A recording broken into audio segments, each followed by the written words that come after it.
Ok, la nouvelle vient de tomber, c'est chaud, c'est inédit. Le président Poutine a annoncé une trêve pascale en Ukraine, c'est-à-dire il n'y aura pas de guerre, il n'y aura pas de frappe, il n'y aura pas d'attaque, il n'y aura pas d'hostilité pendant ce moment de Pâques. Cette trêve évidemment durera jusqu'à minuit heure de Moscou le dimanche. Aujourd'hui, à la veille de Pâques, je voudrais tout d'abord féliciter les militaires qui professent le christianisme et l'orthodoxie et qui se battent pour la Russie à l'occasion de cette brillante fête.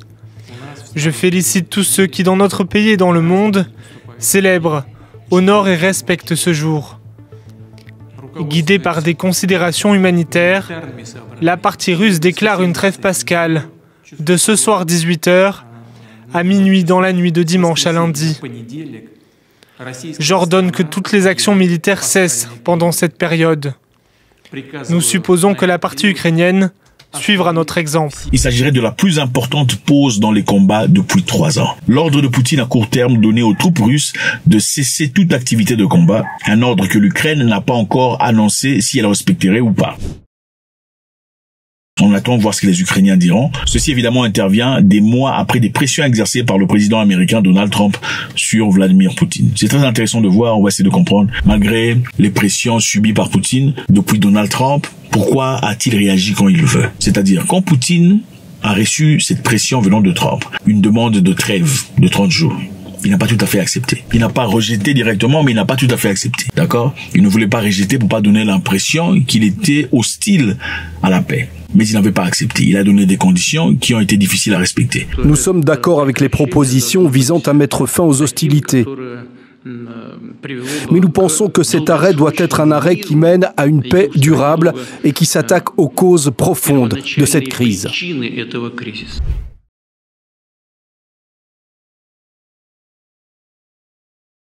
Mais pendant ce temps, pendant que tout le monde pensait qu'il était difficile pour lui de prendre cette décision, de mettre une pause, il le fait de manière inédite quand personne ne s'y attendait. Quel message essaie-t-il de montrer?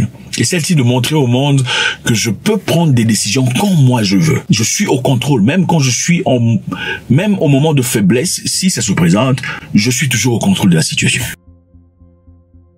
Nous savons aussi que les États-Unis ont menacé de se retirer des négociations si aucun progrès n'était réalisé. Si pour une raison ou une autre, l'une des deux parties rend les choses très difficiles, nous dirons simplement « Vous êtes fous, vous êtes des imbéciles, vous êtes des gens horribles » et nous passerons notre tour. C'est-à-dire les États-Unis mettent la pression sur les deux parties, disant « Si vous ne faites pas de progrès, nous allons nous retirer de cette négociation. » Aujourd'hui à 18h, dimanche minuit, la partie russe annonce une trêve pascale. Il faut souligner la partie russe, c'est-à-dire ça n'a pas été négocié. Voilà ce qu'a déclaré M. Poutine d'une rencontre avec le chef d'état-major russe Valery Gerasimov. Ce qui est évident est que les alertes aux raids aériennes ont été mises en Ukraine samedi après-midi, y compris à Kiev. M. Poutine a aussi dit que la Russie va respecter cette trêve, ne sera pas en position hostile, à moins qu'il y ait des attaques venant de l'Ukraine. C'est-à-dire en rétaliation d'une attaque ou pour repeler quelconque attaque, ils réagiront. Mais en attente, ils ne feront pas d'attaque sur l'Ukraine. Poutine dit, nous partons du principe que la partie ukrainienne suivra notre exemple, tandis que nos troupes doivent être prêtes à résister à d'éventuelles violations de la trêve et aux provocations de l'ennemi à l'attaque. But our forces should be prepared to repel any potential violations of the ceasefire, as well as provocations or any aggression by the enemy. Alors comment réagit Zelensky? Monsieur Zelensky a réagi évidemment avec scepticisme. Il ne pense pas que Monsieur Poutine peut respecter quelconque trêve ou quelconque agrément. Il souligne que dans le passé, il a dit des choses pareilles. D'ailleurs, l'année passée, en parlant de la Noël, ça n'a pas été respecté. Ils étaient toujours en combat. Pendant le moment pascal de l'année passée, il a été prévu une trêve qui n'a pas été respectée, d'après Monsieur Zelensky. Le ministre ukrainien des Affaires étrangères, Andriy Sybiga, a déclaré que les déclarations de Poutine n'étaient pas fiables, que l'Ukraine attendait des actes, pas des paroles. Il a encore continué à dire que les Russes continuent de tirer sur tous les fronts comme avant, surtout à l'Est. Est-ce que les Russes continuent à tirer? Ce qui est quand même important de remarquer qu'il y a un correspondant de DW, un correspondant de DW, Nick Connolly, a fait un commentaire très intéressant. Suivez. So the drones were over Kiev sometime after Putin made that announcement, but they haven't been in the air since 6 p.m. local time, which is the beginning of this ceasefire as laid out by Vladimir Putin. Alors, qu'est-ce qu'il dit là? Il dit que Poutine a dit que le cessez-le-feu commencerait à 18h. Mais avant 18h, il y avait encore des drones sur Kiev. Mais après 18h, il n'y a plus eu des drones sur Kiev. C'est-à-dire, M. Poutine a-t-il respecté ce qu'il a dit ou pas? Parce qu'en attendant, on dit qu'il n'a pas respecté ce qu'il a dit. Il a prévu de faire un cessez-le-feu depuis 18 heures, mais ça continue de voler sur l'Ukraine et de bombarder. Le correspondant du DW qui est présent à Kiev dit qu'il y avait des drones avant 18 heures. Mais depuis 18 heures jusqu'à présent, il n'y en a pas. Et il est essentiel pour eux de demander au front pour qu'on confirme s'il n'y a rien du tout. Mais jusque-là, il peut dire qu'il n'y a pas de drones qui ont volé sur le pays. Monsieur Dimitri, un soldat de 40 ans, a dit Poutine pourrait le faire pour donner l'impression d'humanité. Mais quoi qu'il en soit, nous ne faisons pas confiance en la Russie. Il ment. On ne peut pas lui faire confiance. Des gens comme ça, il y en a partout dans le monde. Trump est le seul à le croire.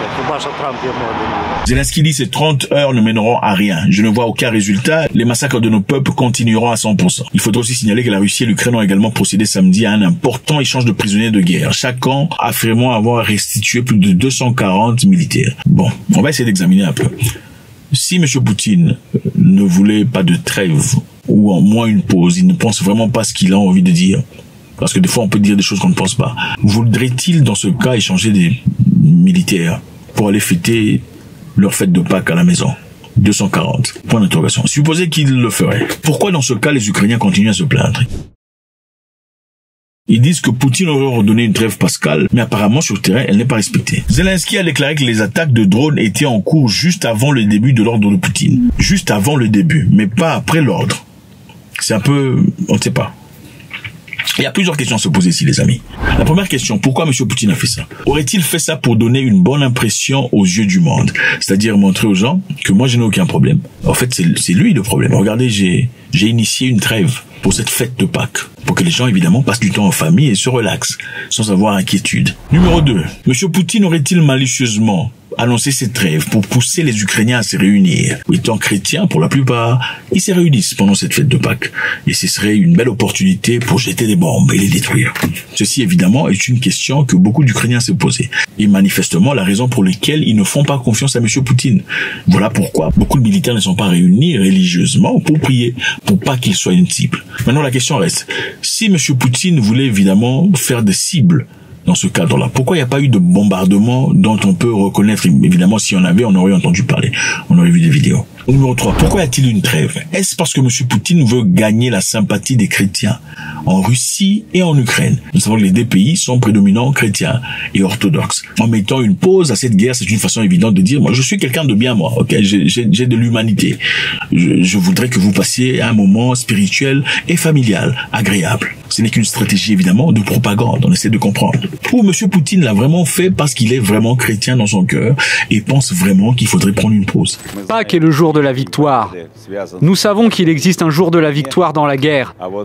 Mais Pâques est le jour de la victoire contre l'ennemi le plus terrible, le diable et les forces du mal. Puisque l'Ukraine dit que les attaques n'ont pas arrêté, qui ment entre les deux? Est-ce que M. Poutine est en train de mentir en disant qu'il a imposé un cessez-le-feu, mais en attendant ses militaires continuent à combattre, ou bien c'est Zelensky qui ment? En effet, il n'y a pas eu d'attaque comme il le dit. Il le dit simplement dans l'objectif évidemment de décrédibiliser M. Poutine comme d'habitude. Chose qui est tout à fait normale entre deux parties opposées. Numéro 5. S'il y a vraiment eu attaque, qui a commencé l'attaque? En violant ce cessez-le-feu annoncé. S'il y a eu attaque, qui a commencé l'attaque? Les Russes auraient-ils menti qui aurait cessé le feu, mais ils ont quand même attaqué avec les drones, promptant les Ukrainiens à rétalier? Ou bien les Ukrainiens ont violé le cessez-le-feu annoncé par M. Poutine parce que pour eux, ils n'avaient pas agréé, mais donnant l'impression que c'est M. Poutine qui est en train d'attaquer. Nous savons ce que nous défendons. Nous savons pourquoi nous nous battons. Pour qui et au nom de qui. C'est pourquoi, à chaque fois, quelles que soient les difficultés, nous ne perdons pas espoir. Alors, est-ce que M. Poutine a commencé? Ou c'est les Ukrainiens qui ont commencé? Ou encore une dernière option, auraient-ils tous menti? Pendant qu'ils disent qu'il y a cessé le feu, Poutine a quand même attaqué, l'Ukraine a aussi attaqué. En attendant, les amis, nous savons que Donald Trump a fait une promesse qu'il finirait cette guerre en 24 heures. Cette démarche est très difficile. Encore une fois, les plus grandes questions restent celles-ci. M. Poutine aurait-il été assez gentil avec Trump pour donner l'impression qu'il n'avait aucun problème à une résolution de paix, mais tout en voulant, évidemment, continuer à faire ce qu'il a envie de faire? M. Trump est-il en train de réaliser qu'il n'est pas aussi puissant qu'il l'anticipait avant d'entamer cette négociation de guerre? Faites-moi savoir ce que vous en pensez, c'est toujours avec beaucoup de plaisir. God bless.